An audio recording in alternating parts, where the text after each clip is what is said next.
As we draw to a close, at all of these events that I've been at, I've realized that there are fans and followers and readers of you guys in the audience, and they're here for you, actually. They came specifically to hear you. And so I'd like to end by asking each of you to pretend you're speaking to just one of them individually and give them your best wishes for their human flourishing.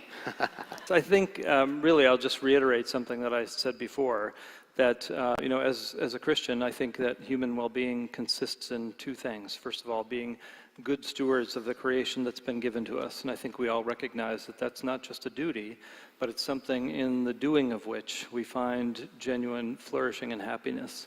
And the second, and more important, is loving the Lord our God with all our heart, soul, mind, and strength, and loving our neighbor as ourselves. I think that, again, most of us recognize that in those profound moments of relationships of love and friendship that we have with one another, and for those who are believers in relationship with God, that's where we find our truest flourishing.